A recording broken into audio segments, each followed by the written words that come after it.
Britain is becoming as entrepreneurial as the US. So a year ago, which is a figure I keep on quoting, in 2013, the UK had 520,000 new businesses formed. Absolute record for the UK, over 500,000 new companies formed. And somebody flagged to me something about a week ago, which is the US have just come out with figures. So when by December the 13th, 2013, we reached 500,000 startups. By the time we got to the end of December, it was about 520,000 companies.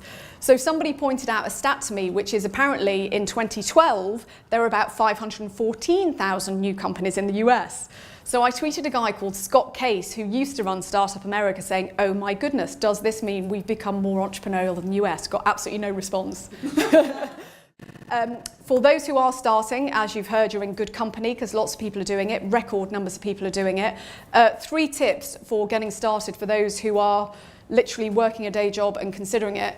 And the first is to start by what we call working 5 to 9. Tom did it, I'm sure there's lots of others of you who are here this evening doing it, which equals keep hold of the day job and build the business at nights and weekends. And the reason why, I'm so glad you're nodding, the reason why that's a good thing to do is, of course, you keep the security of the salary and it gives you time to build confidence and cash flow in the business. A lovely happy coincidence of someone who's done this. I run an event called Startup Saturday once a month, and a young pharmacist came about 6 months ago. And he works in a pharmacy by day. At night, he was starting a food business, which is a granola-based, gluten-free granola. And Philip Crilly, Martha's met him actually, because I got him back in November to come and speak about how his business was going. He's building a great business. But when I called him to say, right, I want to get you back to a Startup Saturday so you can tell everybody else how your business is going, I said, how's it going at the job? Are you still working? He said, oh yeah, I've had a promotion. So his boss knew he was running a business. The boss said, and actually I wrote a book called Working 5 to 9 where I interviewed 60 5 to 9ers, and so many of the employers said, these people who are running a venture on the side are picking up so many new skills, which we're not even paying for. They're becoming much more entrepreneurial as people that actually you end up doing better in your job as well as hopefully running a good business. So there's a happy coincidence of working 5 to 9, you build your confidence, build your cash flow, but maybe even do better in the job as well. So tip 1, start by working 5 to 9. Tip 2, start on a budget. I heard a great guy called John Bradford. I don't know if anyone has heard this guy speak. He runs an accelerator. It used to be called Springboard. Now it's part of Techstars. And he spoke at an event the other day, and I thought this is so true. He said, when you're a startup with money, people expect you to pay. When you're a startup with no money, you get lots of stuff for free. So true. When you start up with money, people expect you to pay. But when you're a startup with no money, you get loads of stuff for free. And my advice always to startups is what I say is beg, borrow and barter. If you think you need heavy-duty assets, go to the people who've got it.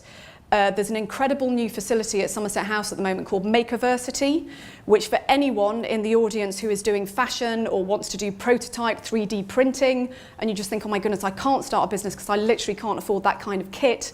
Makerversity has bought that kit and you can go in and access it on a pay-as-you-go basis.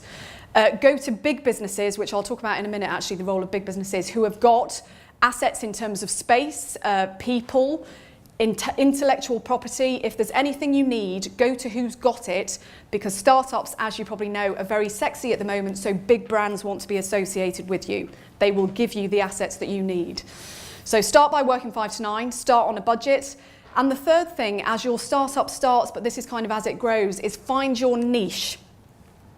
And if anyone says to me at the moment, what kind of businesses are you seeing do well? The ones that I see do best are those that understand their niche.